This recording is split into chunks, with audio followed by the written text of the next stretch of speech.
Oh, it's so nice out right now. Oh, hey.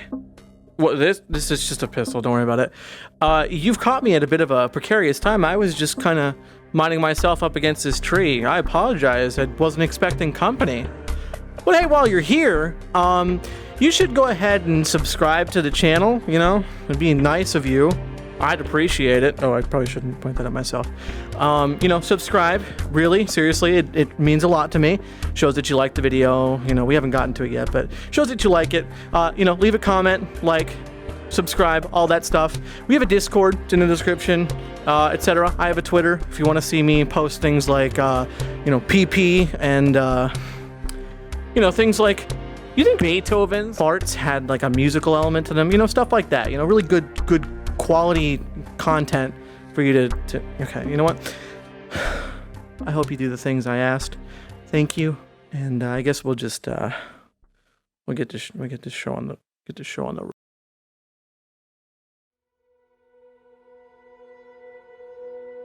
here on the eve of something new. One of the things that always comes to mind is retrospect. We always start thinking about the past, usually with a fondness. We think about the things that brought smiles to our faces. But if you're new to Halo, as a lot of people are with the release of the Master Chief Collection on Steam, you've probably never been here before. How do you feel right now? Are you excited? Nervous? I'm genuinely curious, and I'd love to hear how you're feeling below. Seriously, I'll almost definitely reply to you if you tell me. Oh, the title? Well, it may sound like a questioning of why anyone would even like the franchise, which it is. But if you're coming here for talking points about how it's actually a terrible franchise and it should have died years ago, I'd suggest you pack your bags and move to some clandestine country.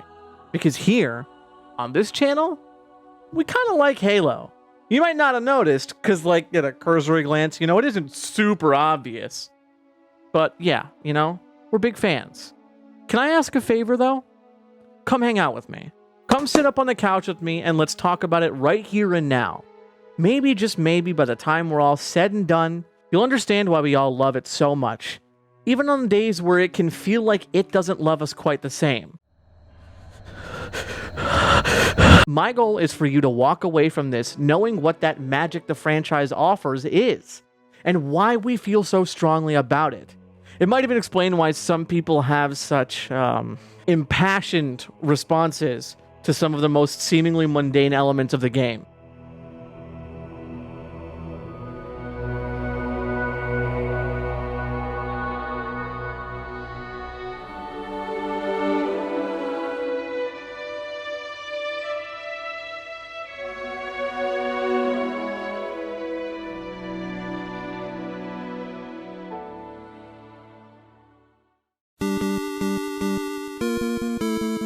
Since the earliest days of gaming, storytelling has been interwoven into some of the greatest experiences, whether it's Space Quest, Zelda, sometimes Call of Duty, The Elder Scrolls, Mortal Kombat. I could go on.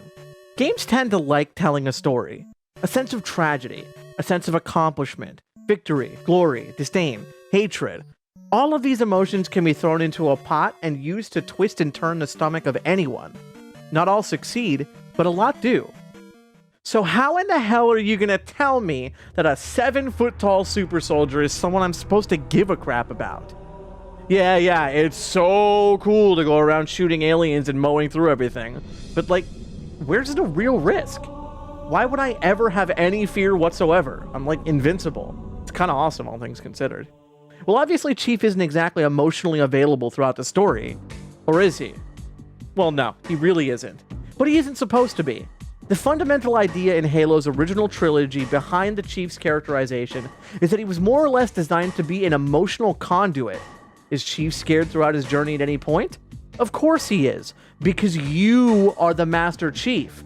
All the feelings that you have throughout the story can be felt because the game never steps in your way and tells you how you're supposed to feel in any particular situation. In Combat Evolved, in that terrifying moment when the Chief encountered the Flood, I always felt an amount of internal rage as I watched the husks of my fellow soldiers violently puppeted and thrown against me, and with the same weapons I hold in my hands no less. As you escaped the Pillar of Autumn, that gravity and weight in the air didn't exist because Chief was there sobbing or crapping his pants. It existed because the music emulated the emotions you were almost certainly already feeling. But taking away that fear, you have this awesome cooperative experience that'll likely leave you with a pile of Master Chief corpses in your wake everywhere you go. Take pride in sticking an enemy and watching them get sent into orbit. The level design was done in such a way that you experienced the full-fat sandbox that the game had to offer.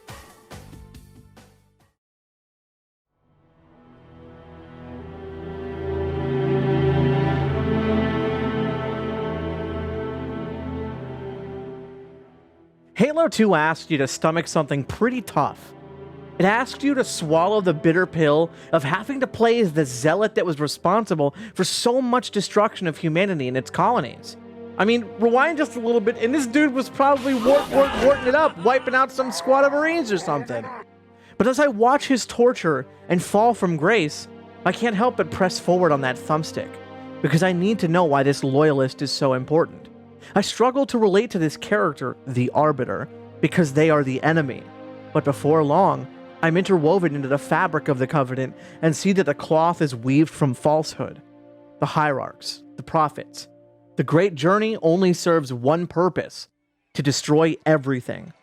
As I cut through the hypocrites, the crackle of my energy sword piercing the heart of those I once called my allies, I writhe in pain once again, much as I did watching those lifeless corpses in Halo Combat Evolved.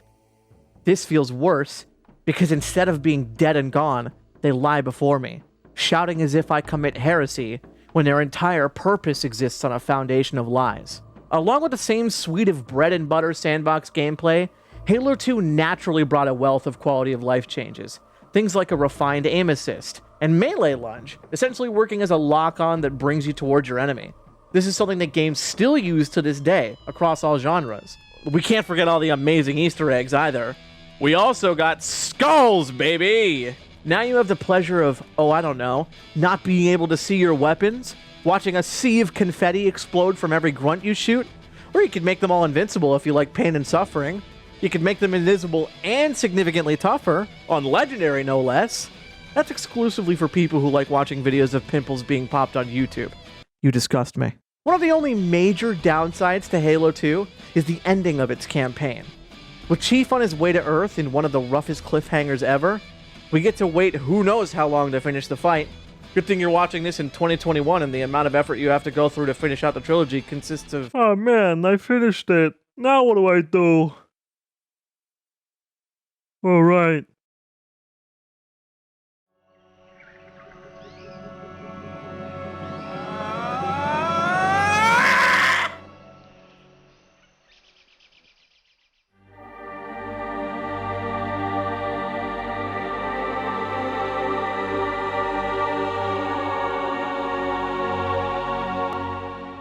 With Halo 3, I again feel a sense of rage.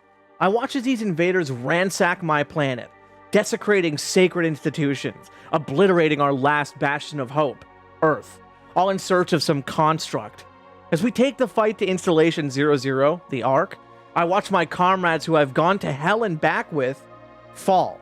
The daughter of my former captain is gone. The fight seems to only take and never give.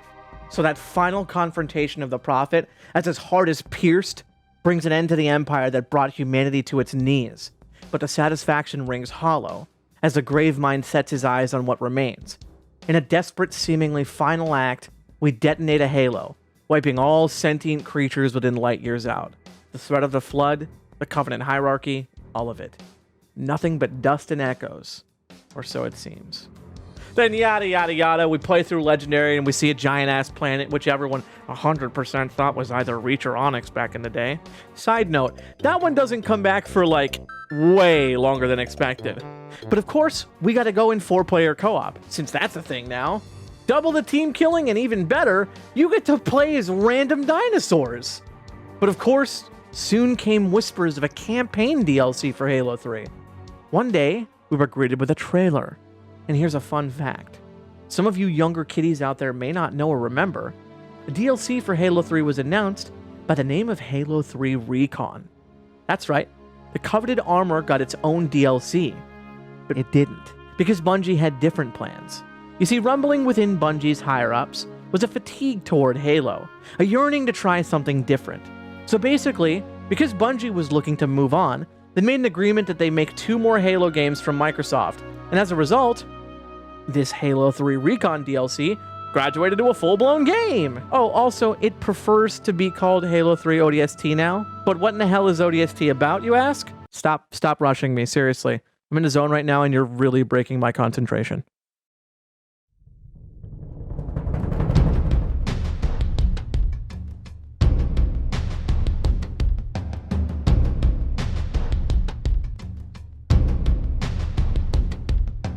Halo is at its best when it presents a hopeless struggle, the underdogs, against all odds, where our heroes are desperate. This is our one shot, and if we miss, it's all for nothing. In what is likely the most underrated piece of Halo media out there, Halo 3 ODST pits you against a covenant between Halo 2 and 3. You're not a Spartan, so no power tripping this time. You're vulnerable. It's dark, and it's just you and your silenced weapons. Your squad is scattered, possibly dead. You venture deep into the streets of New Mombasa and see the wicked destruction reaped throughout. The scattered squads of brutes, jackals, and grunts looking to wipe out whatever humans remain. As you plow through the city and recoup your squad, bringing a friend with you, there's still a feeling of tragedy. With the ending shot of New Mombasa's lifeless corpse, it feels like you're looking at a zombie picking at the remains of someone you once loved. Did that make you emotional? Are you crying right now? What? No, man. I would never cry. Oh, okay, that's good, because if you thought that story was sad.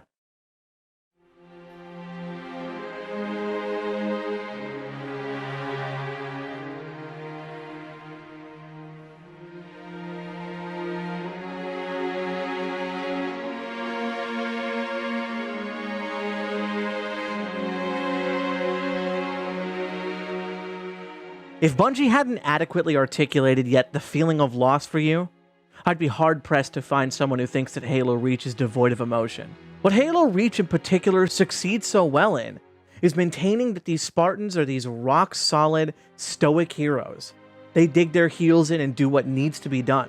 So watching these brave people go down one by one stings with each bite. For me personally, there's nothing more tragic than the death of George. The big man thought that his final efforts ended the invasion on Reach, but really, it had only just begun. None were more lovable than him, and he had a sensitivity and empathy to him that the others lacked. One tragedy after another. This is a story about the smallest fraction of hope. There is no best case scenario, because Reach is gone by the end. The only light in the story being that you deliver Cortana to the Master Chief, one of the most important events, and a crucial turning point in the conflict against a Covenant. Reach brought with it armor abilities, which you can argue here or there about, but I believe in terms of their campaign implementation, they only serve to add to the experience. Yes, even you, Armorlock. It also had some cool Easter eggs, but I can't be asked to find them. And speaking of not getting what you expected,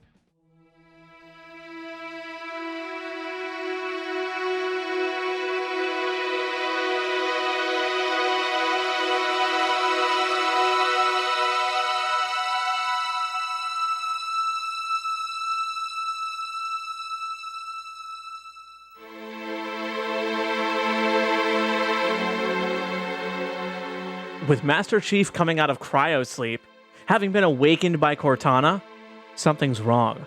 Cortana seems to be acting strange, and there's a strange entity that seems to be lurking within this nearby Forerunner planet. With Chief and Cortana roped into yet another situation, this time, Cortana's breaking at the seams. The Didact reveals himself in spectacular fashion, and seeks to eliminate humans, as he deems them unworthy successors to control of the galaxy, also known as the Mantle. In a final heroic effort to defeat the Didact, Cortana somehow fractures herself into physical forms that subdue the Didact, pulling Chief into the domain just as he's seemingly about to be destroyed. But something's seriously wrong. It looks as if Cortana's fading. She spread herself too thin fighting the Didact, and says goodbye to John forever.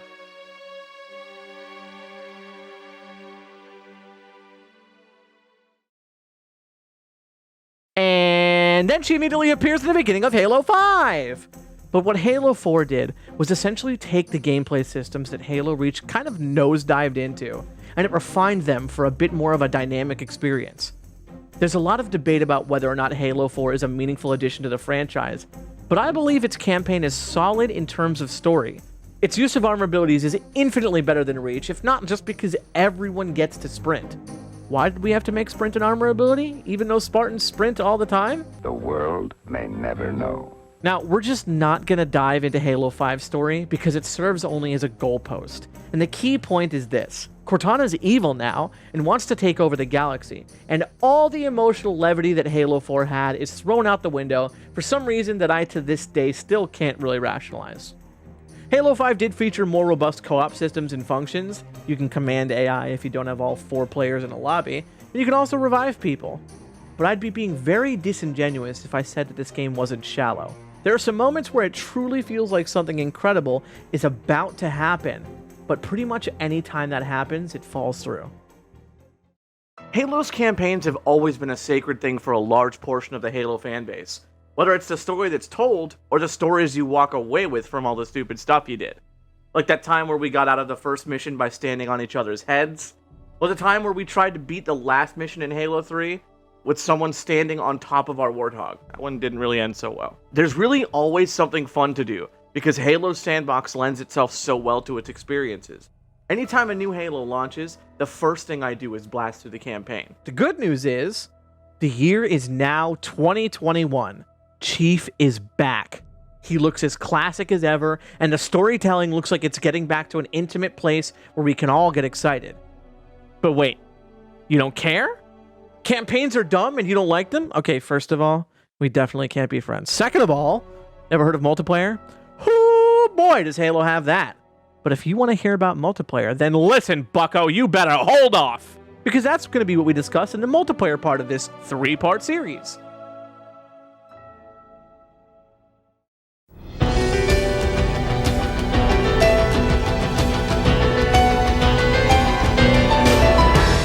Hey, if you made it this far, can I just say thanks so much for everything? No, seriously. It means a ton that you care and chose to stick around for this long. Hey, again, if you enjoy the content and want to support me directly, I have a Patreon linked in the description. If you want to get shouted out at the end of my Halo essays, any of the tiers here will get you a shout out, whether it's the $1 tier, the $10 tier, or the $15 tier, etc. Now I'm going to go ahead and shout out to my boys over at Patreon. Nuck and Futz at the $2 tier, Tease at the $10 tier, Ryan McCann at the $15 tier, Turner at the $5 tier, and Screamy at the $10 tier. Thank you again so much, guys, and I really do hope you stick around. These will be fun, and we're going to have a lot of content leading up into E3 here. So I hope you guys stick around and you enjoy the ride. Adios, my friends!